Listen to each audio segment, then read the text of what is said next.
Hello everyone and welcome back to another episode of the Cozy Crafting Vlog. I hope you enjoyed last episode, our first episode. There were a few kinks that I needed to sort of work through, and there are still some kinks and things that need to change and things I'm learning. I didn't really feel like coming on camera today, if I'm completely honest, just because I'm so tired.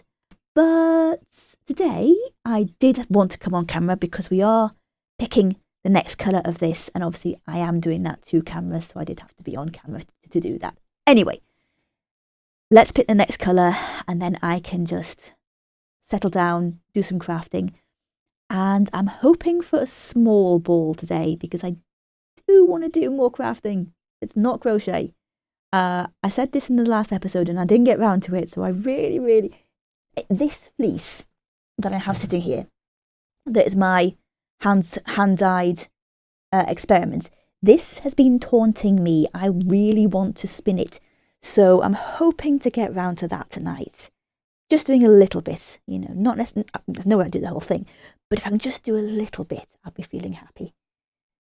So let me throw things on the floor. Let me get my box. There we go.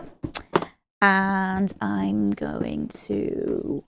Ooh, that feels like a small ball. Let's give this one a shot. Okay.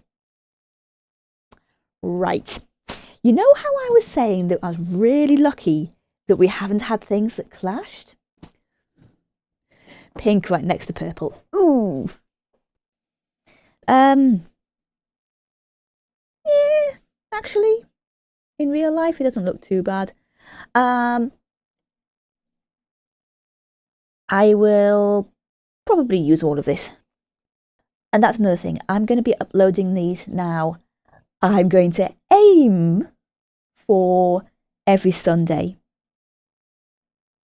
which will give me a little bit of time to have a few nights worth of footage. It will give me the Saturday to fully edit it, do any voiceovers or fixes or anything like that, any refilming that might need to be done for like the face-to-face bit.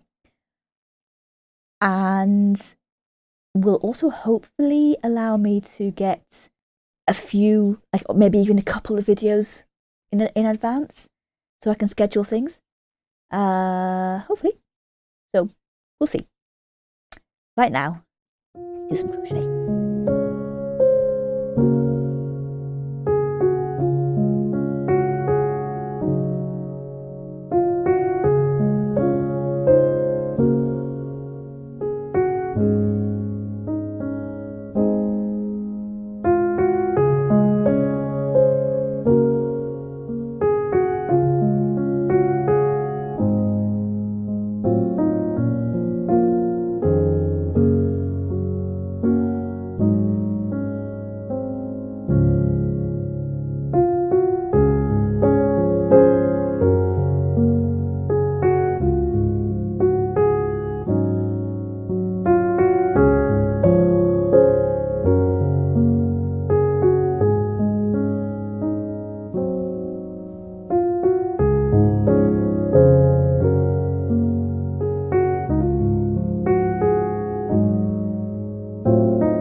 Okay, so I finished adding the pink and I have used it all, and actually it doesn't look that bad.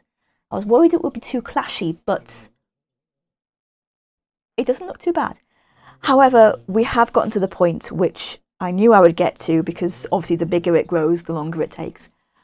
We have got to the point where it's taking all evening to do a couple of rounds. I know I was tired, so I was going slower than I would be normally, but it just made me realise I don't want to be spending all evening doing one single project every single evening. So we are going to switch from doing this every day to it just being an ongoing project.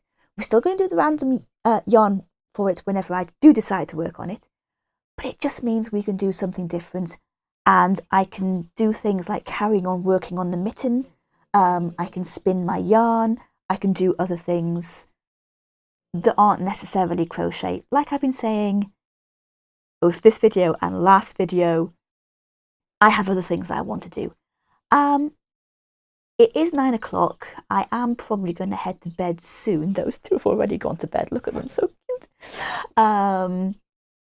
But I do want to do just a little bit more spinning. So I think that's what I'm going to do next.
Okay, so I think I'm done for tonight. I haven't spun a huge amount. I've only spun sort of that much. But it's a start. It's more than I had done previously, at least. Those two are starting to get rowdy again. The fibre itself is spinning up really nicely. I expected it to be a little bit compacted after the dyeing process. It is, but it drafts out fine. So it's turning into a really nice yarn, and I cannot wait to have it all done. No idea what I'm going to make with it. Haven't decided that yet, but I'll find something. So I'm just going to tidy up, go get a hot drink, wash my hair, and head to bed. So I've also got thread on me. I shall see you all tomorrow. So it's not actually the next day, it's closer to 2 days later. I've been pretty busy, but in the best possible way. I have done a little bit of crafting off camera. I've just done a little bit more on my mitten. We are getting closer to doing the thumbhole for that. And today I thought we would do something different, and we would do some dyeing experiments. I have a couple of pieces of roving here. These are both 100% wool. I think one is Swaledale and one is Herdwick, I think. I'm not sure which is which, but they're both about the same microns. And I thought we would do some experimentation with dyeing. So I'm going to get these into a vinegar soak, a vinegar water soak, ready to take some dye. Okay, so they've been soaking in the water and vinegar solution now for about an hour, and I'm just going to transfer them over. I was going to set that out, they were going to be all one colour, but I'm doing a little bit of a second experiment in which I'm going to use this sort of orangey colour. There is only a little bit of dye in here and quite a bit of water, so I'm going to use that on the ends. I'm just going to pop that on there and that bit there. Just massage that into the ends there. This mix here is a lot of dye to water, and we're just going to pour that on there and on here. Just going to massage that in a little. We are going to turn these over once we're done as well, just to double check.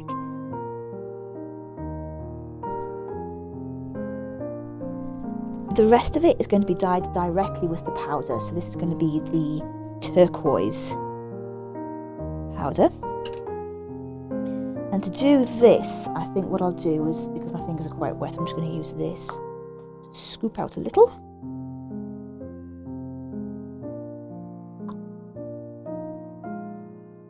I'm just going to test. So yeah, that really doesn't spread. That just sort of sits where I place it. So it does need to be in a little bit of water. That's fine, that's good to know. I'm just going to scoop out some water as it fades in.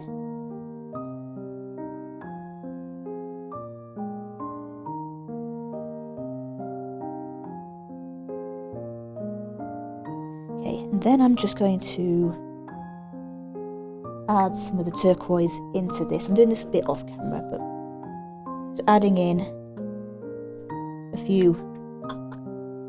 effectively just a few drops of the dry powder in here. I can show you now. I've just popped in a tiny bit of the blue powder in here. I'm just going to get some of that water.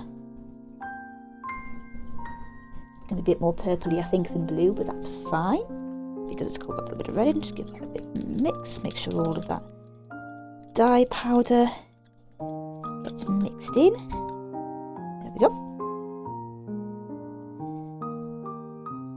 We're just going to...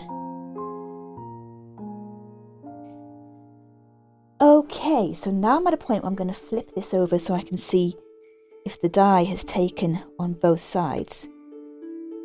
It doesn't actually look like it has. Okay. That's good to know. Okay, it has on this one, but not on that one. Which is interesting because there's no change to these yet, just yet. What colour is this? Oh, this is the blue. Okay, right. So I probably just need to add in some more blue. So I'm actually going to do this way. Oops, that was way too much. Let's spread that out.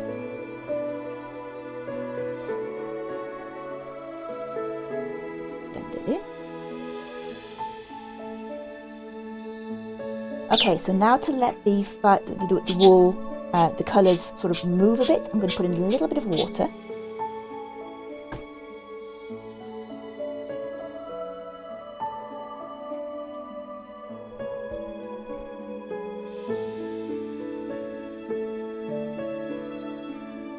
Right. So we've instantly got some changes.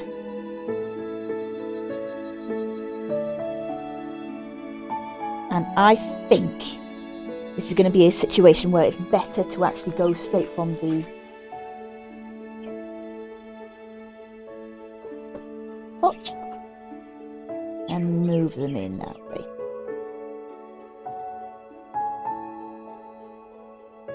So it is better to have water in here as well, rather than just putting them straight in dry to allow the colours to move. Well, that is all good to know. I'm just going to add a bit more. It's probably best if I go in like this and just pinch it out rather than sprinkling it so I can get it. I'm going to let that sit for about half an hour. So first off, this is why you wear gloves. But I want to talk a little bit about what I'm expecting or what I'm hoping for these. So I'm expecting the one that I'm going to rinse out to turn out sort of like this in terms of vibrancy. Certainly not going to be as vibrant as it is in the pot. I've heard a lot about heat setting and how it can deepen the colours. So I'm very curious to try that. Now the only problem is my setup is absolutely tiny for heat setting. So if it does make a big difference, I'm probably going to have to think of some way of doing it that isn't basically this. So what I've got here is I've got water in this outer pot. The yarn will go in this inner pot. I'll basically keep the water hot for about half an hour and set the dye that way. The thing is, of course, the wool is going to be touching itself, so the dye is probably going to leak from one colour onto another. This is probably only really good for roving that I'm dyeing all one colour. But considering I make my own rolags, that's actually not a bad thing because I can still blend colours together that way. So there's always options. So I'll come back in about half an hour once that's had time to set and we shall see what we've got. Okay, so we've got the results and they are very interesting. So let's take a look at the one that I didn't use heat on first. This is very light, very pastel-y, very pretty, I have to admit, but all of the colours are there. Everything that we put on is there. There is nothing that is not dyed. It's gone all the way through. I really like that. I'm going to come back to that one in a second. But this is the one that we did use heat on. We lost a lot of the colours. The colours that did stay blended together, which meant that they ended up being darker. So it's more of a purple and blue rather than a pale blue and pink. Which is good, I guess, if I'm going for specific colours. But I don't feel the need to use the heat with these dyes anyway. If I was using different dyes, I think it might be a different story, but with the dyes that I'm using, I don't think they need heat. I think it's perfectly fine just doing it cold. Going back to the one that I didn't use heat on, if I compare that to this one, which is the last batch I did, which didn't use heat, but I left it in for about 24 hours for the dye to fully soak up. You can see that the colours are more vibrant. They're still quite pastel-y, but they're more vibrant than just the half-hour set. So I think what I've learned is that I need water in the tub to allow the dyes to move around before I put the dyes on, because that allows them to spread. I use the dyes straight from the tub. I wear gloves, and I don't need to heat set. So, and I use vinegar. So I think that was a good experiment, and I've learned some good things. So I think that's going to be it for this week. I'm going to get these all into the editor and get it edited down into hopefully a 20-25 minute video this week. Thank you all so much for watching. As always, take care, and I'll see you next week. Bye for now.